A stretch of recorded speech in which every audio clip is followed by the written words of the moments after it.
Praise the lord. మన ప్రభువును మన రక్షకుడైన యేసుక్రీస్తు వారి ఉన్నతమైన నామంలో మీ అందరికీ మా హృదయపూర్వక వందనములు. మీరందరూ ఎలా ఉన్నారండి? దేవుని యొక్క కృపలో మీరు వర్ధిల్లుతున్నారని, ఆయన మెండైన దీవెనలు మీరు పొందుకుంటున్నారని, మరి మిమ్మల్ని బట్టి మేము ఎంతగానో దేవుణ్ణి స్తుతిస్తున్నాం. ఈ రోజున కూడా దేవుడు ఒక చక్కని వాగ్దానాన్ని మనకు అనుగ్రహించారు. ఆ యొక్క వాగ్దానాన్ని మనం ధ్యానం చేసుకుందాం.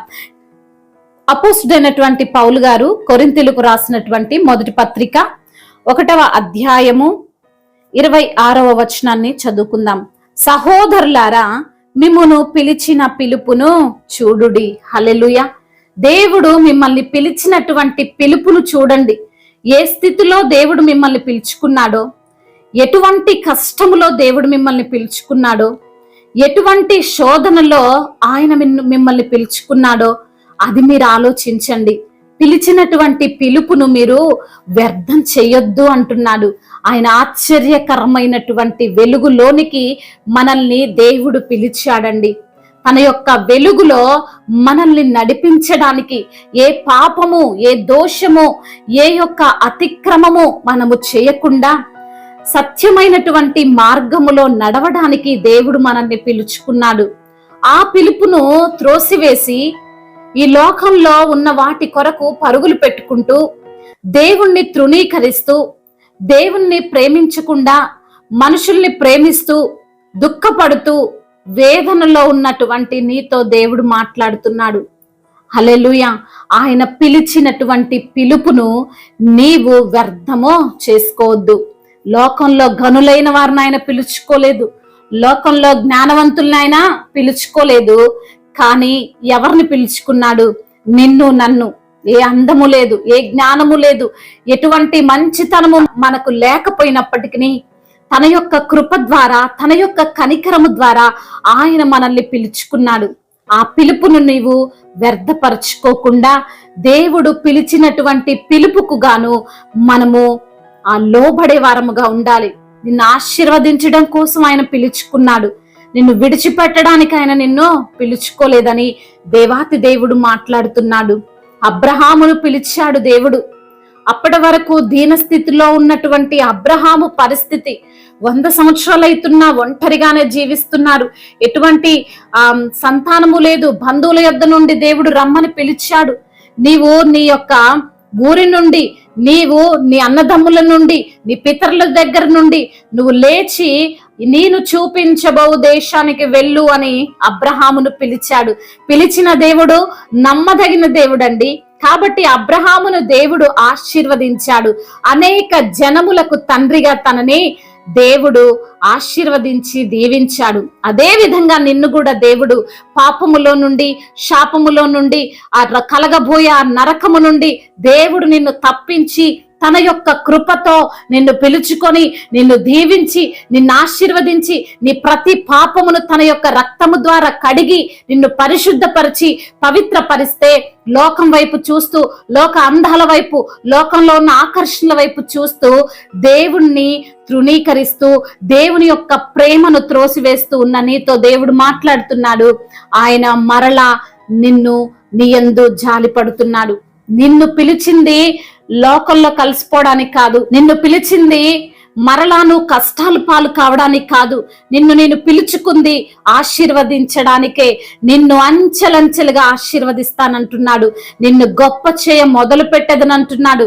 దేవుని యొక్క పిలుపుకు నువ్వు లోబడి ఆయన వైపు తిరిగితే నిన్ను దేవుడు గొప్పగా అనేకుల ఎదుట నిన్ను ఘనపరచడానికి ఇష్టపడుతున్నాడని ఈ రోజున దేవుడు నీతో మాట్లాడుతున్నాడు. మరి ఆయన పిలుపుకు తగినట్లుగా నువ్వు ప్రవర్తిస్తే, అబ్రహామును దేవుడు ఏ విధంగా ఆశీర్వదించాడో, యోసేపును దేవుడు ఏ విధంగా ఆశీర్వదించాడో, యోబును దేవుడు ఏ విధంగా ఆశీర్వదించాడో, పౌలును ఏ విధంగా దేవుడు అనేక జనులకు ఆశీర్వాదకరంగా ఉంచాడో నిన్ను కూడా ఉంచబోతున్నాడు. హల్లెలూయా. నమ్మితే దేవుని యొక్క మహిమను చూస్తావు. దేవుడు నిన్ను నిలవబెట్టుకుంటాడు. పడిపోతున్న నిన్ను ఆయన లేవనెత్తుతాడు. అనారోగ్యముతో ఆ అవస్థలు పడుతున్నటువంటి నిన్ను ఆయన బాగు చేస్తాడు. నీ వ్యాధిని ఆయన భరించాడు, నీ రోగమును ఆయన సహించాడు. కాబట్టి నీకు ఆయన ద్వారానే స్వస్థత కలుగుతుంది. నిన్ను నశింపజేయడానికి దేవుడు ఏర్పాటు చేసుకోలేదు. నీ తల్లి గర్భములో రూపింపబడక మునుపే దేవుడు నిన్ను ఎరిగి ఉన్నాడు. ఆయన నిన్ను విడిచిపెట్టడు.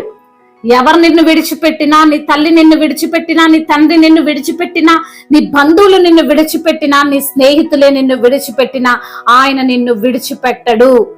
ఎల్లప్పుడూ నీకు తోడుగానే ఉండి సదాకాలము ఆయన నిన్ను నడిపించడానికి ఇష్టపడుతున్నాడు.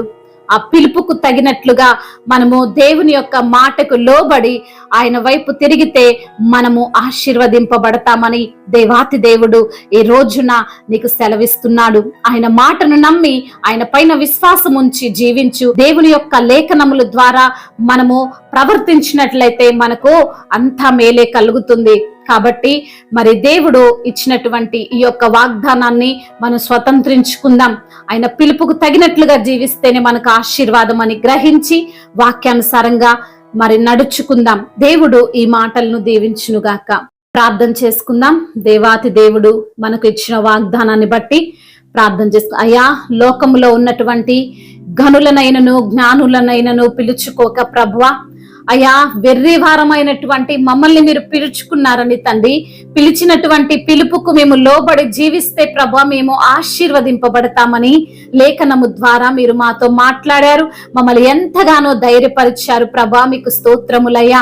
అయా నమ్మదగిన దేవుడు ప్రభా, పిలిచినటువంటి పిలుపుకు గాను అయా మమ్మల్ని ఆశీర్వదించండి నా తండ్రి దేవా. ప్రతి బిడ్డను దీవించండి. వారికి ఉన్న కష్టాలు, వారికి ఉన్న సమస్యలు, వారికి ఉన్న శోధనలు, వారికి ఉన్న రుగ్మతలు, వారికి ఉన్న బలహీనతలన్నిటినీ కొట్టివేసి మీ యొక్క బలాన్ని వారికి దయచేయమని ప్రభువా అయా వేడుకుంటున్నాము తండ్రి. అయా అనారోగ్యముతో బాధపడుతూ మంచాన పడి ఉన్న ప్రతి బిడ్డను మీరు లేవనెత్తండి. హాస్పిటల్లో ఐసీలో ఉన్నటువంటి ప్రతి బిడ్డకు యేసు నామములో స్వస్థతను దయచేయండి. అదే విధంగా నా ప్రభా గర్భఫలము లేని బిడ్డల కొరకు ప్రార్థిస్తుండగా గర్భఫలాన్ని దయచేయండి. గర్భిణీ స్త్రీలను మీరు దీవించి ఆశీర్వదించండి నా ప్రభా. అదే విధంగా ఈ రోజున ప్రయాణాల్లో ఉన్నటువంటి ప్రతి బిడ్డకు మీరు తోడై ఉండండి. వారు వెళ్లే వాహనం అంతటి చుట్టూ మీ కంచెను, మీ కాపుదలను అయా వారికి దయచేయమని వేడుకుంటున్నాం. ఏ పనుల నిమిత్తమైతే వారు తండ్రి అయా బయటికి వెళ్తున్నారో ఆ పని తండ్రి సక్సెస్ అవ్వనట్లుగా కృప చూపించండి నా ప్రభా. అయా రక్షణ లేని ప్రతి బిడ్డకు రక్షణను, మారు మనసు లేని ప్రతి బిడ్డకు మారు మనసును మీరు అనుగ్రహించండి. ముఖ్యంగా ప్రభా మీలో ఆనందించి, మీలో సంతోషించి, మీ మాటకు విధేయత చూపే బిడ్డలుగా ప్రతి బిడ్డను మీరు లేవనెత్తి బలపరిచి స్థిరపరచుమని మానాథుడు, సర్వశక్తిమంతుడు, సజీవుడు యేసుక్రీస్తు వారి శక్తి కలిగిన నామంలో ఈ ప్రార్థనను అడిగి వేడుకొని పొందుకొని ఉన్నాము మా ప్రియ పరలోకపు తండ్రి. ఆమేన్. దేవుడు మిమ్మల్ని దీవించి బలపరిచి స్థిరపరచునుగాక. May God bless you all.